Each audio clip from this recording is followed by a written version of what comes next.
Hello friends, this is Amir Malik. Today we're going to discuss overloading in Java. Overloading means in a class you can have multiple methods with the same name, but they should be different either in the number of parameters in the parameter list, or the data types of the parameters should be different, or the sequence of the parameters should be different. So the first condition is number of parameters in a parameter list should be different. So in the example, you can see that we have two methods with the same name, add. In the first method, we have two parameters, integer a and integer b. But in the second method, we have three parameters in the parameters list, integer a, integer b, and integer c. So this is a very valid example of overloading.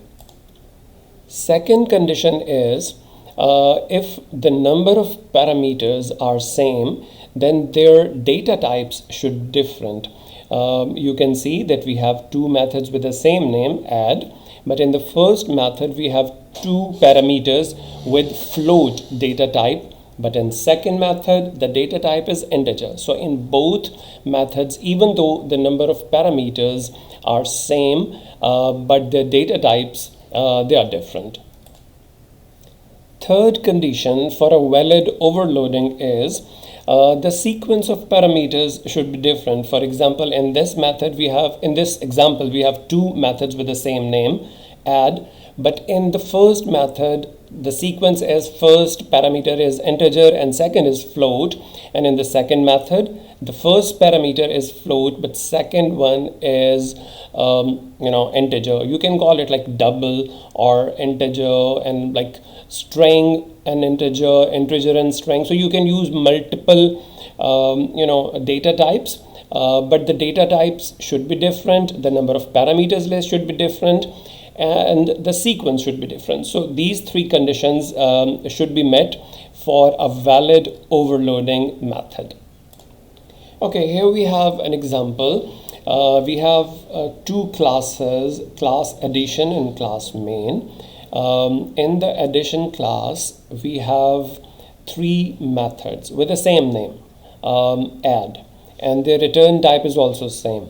But the parameter list, that is same. In the first method we have two integer variables, in the second method we have three integer variables, and in the third method we have one integer variable and one double variable. So in this way you can see that the number of parameters list, they are different. The number of parameters in parameter list, that is different.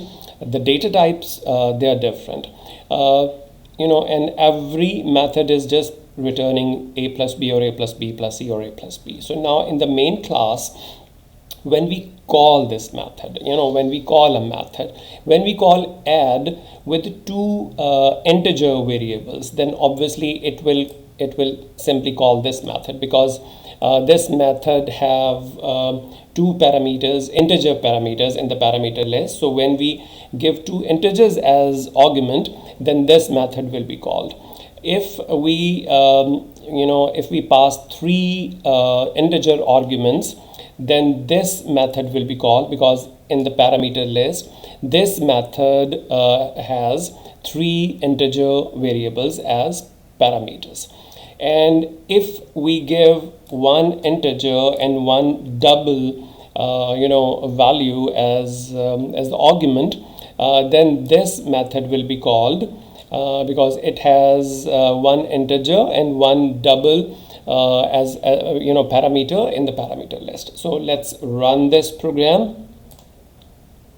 Okay, so you can see when this method was called 5 into 10, because the return type is double, so the answer is 15.0. Either even though we have given two integer variables, but the return type of the method is double, so the answer is 15.0. In the case of second method, the return type is again double, and parameters are integer a, b, and c, and we gave 5, 6, and 7 as the argument, so answer is 18.0. In the third method, one parameter is integer, second is double.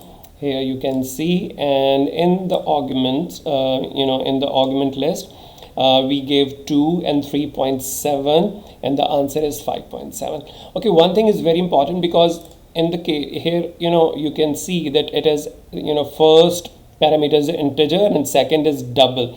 So when we are giving values, if I'm putting 2.5 here and 3 here, then obviously it will give me an error. I'm going to run it, and you can see that there is an error in the program, and the error is type conversion, possible lossy conversion from double to integer. So you can see that the sequence is very important. The number of parameters, then the parameter list, and their data type, that is very, very important. So when we change it, like first we have integer, so we gave 2, and then we have double, so we gave 3.5, and when you run the program, it will give us correct answer. This is the way you can overload different methods with same names, but their parameters should be different, either the number of parameters or their data types or the sequence. One more thing which is very important is if we have two methods with same parameter list, but their return type is different, then this is not a valid example for overloading, because return type doesn't matter, return type of method doesn't matter when you have same name or same parameter list. So if the parameter list is same, if the name is same, only the return type is different, then this will not be a valid overloaded method. Another example of invalid overloading is when you have methods with same name and the sequence of data type is same, but their names are different. You can see in the example we have two methods with the same name, add. In the first method we have integer a and float b, or you can see integer a and integer b. And in the second example we have integer v1 and integer v2.